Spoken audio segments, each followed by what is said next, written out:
آپ دیکھ رہے ہیں واسودیو شارٹس جی آپ کو اپڈیٹ کرتے چلیں کہ اسرائیل اور ایران کے حوالے سے جو جنگ اس وقت چل رہی ہے، دونوں ممالک ایک دوسرے کے اوپر زبردست تابڑ توڑ حملے کر رہے ہیں۔ ایران کی جانب سے بھی میزائل فائر کیے گئے اور اسرائیل کی جانب سے بھی کل ایران کے شہر تہران میں بھاری پیمانے پر نقصان کیا گیا، بمباری کی گئی۔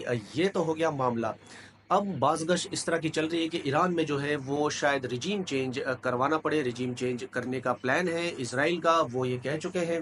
اور پھر شاہ پہلوی ہیں جو ایران کے پہلے شاہ رہ چکے ہیں، ان کے بیٹے ہیں، وہ فرانس میں مقیم ہیں، فرانس میں رہتے ہیں، وہاں سے بھی ان کے ویڈیو پیغام آ رہے ہیں۔ وہ کہہ رہے ہیں کہ ایرانی عوام کو جو ہے سڑکوں پر آنا چاہیے، اور جو ایران میں یہ جو لوگ مسلط ہیں اس وقت اقتدار پر، ان کو باہر نکالیں۔ اور میں بھی آ رہا ہوں، اب پتہ نہیں وہ آتے ہیں یا نہیں آتے، یہ بات کی بات ہے، لیکن باتیں رجیم چینج کی چل رہی ہیں۔ اسرائیل بھی کہہ رہا ہے اور امریکہ بھی کہہ رہا ہے، لیکن اس کے علاوہ امریکہ کے صدر ڈونلڈ ٹرمپ نے بڑا سخت موقف اختیار کیا ہے۔ وہ G7 اجلاس کینیڈا میں شرکت کیے ہوئے تھے، وہاں سے وہ اجلاس کو چھوڑ کر آئے ہیں، ٹور جلدی انہوں نے ختم کیا۔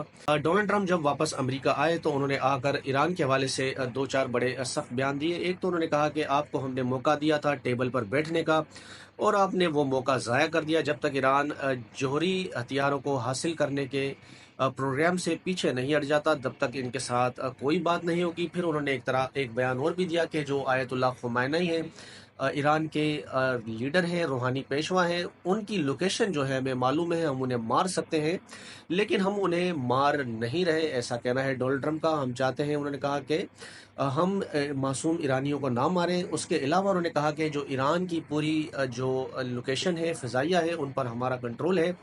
چونکہ ایران کی بھی انہوں نے تعریف کی، کہا کہ ایران کی جو فضائیہ ہے، ان کے دفاعی آلات بہتر ہیں، لیکن امریکہ کا وہ مقابلہ نہیں کر سکتے۔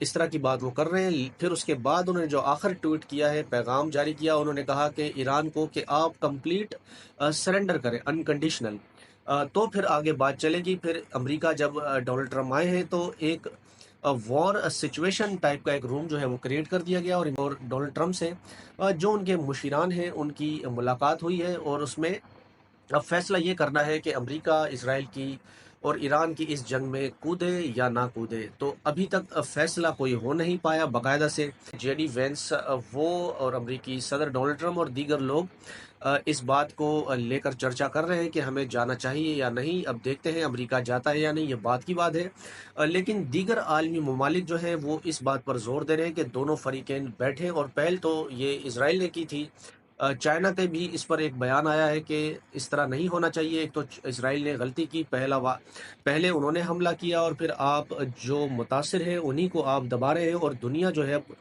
امریکہ کے آگے بھی، امریکہ کے بغیر بھی جو ہے وہ بڑھ سکتی ہے، ایسا کہنا ہے چائنا کا بھی۔ اور چائنا نے مزید یہ بھی کہا، ایک تو برطانیہ کی جارحداری تھی، پھر فرانس کی بھی رہی، مختلف حوالے سے، اعتبار سے، دنیا کو کنٹرول کرنے کے حوالے سے، کاروبار کے حوالے سے، لیکن جب جو ملک فیل ہوتا ہے، فال آتا ہے، تو پھر اس کی کیا کنڈیشن ہوتی ہے، تو امریکہ یہ خود دیکھ لے، ایسا کہنا ہے چائنا کا۔ لیکن باتیں یہ بھی ہو رہی ہیں کہ اگر ایران اس وقت فیل ہوتا ہے، معاملات ایران کے ہاتھ سے نکلتے ہیں، تو پھر یہ جو آگے معاملات ہیں یہ پھر پاکستان اور سعودی عرب کی طرف بھی بڑھ سکتے ہیں، اور پھر امریکہ چاہے گا، اسرائیل چاہے گا کہ پاکستان میں بھی ایک رجیم چینج جو ہے وہ کی جائے۔ ابھی تک کے لیے اتنا ہی، آگے اس میں کوئی مزید اپڈیٹ ہوں گی تو ہم آپ کو اس پر اپڈیٹ کریں گے۔ اگر آپ کو یہ ویڈیو اچھی لگی ہے تو ویڈیو کو لائک کریں، اور اگر چینل پر نئے ہیں تو چینل کو سبسکرائب کریں۔ تب ملتے ہیں آپ سے اگلی ویڈیو میں، تب تک کے لیے اللہ حافظ۔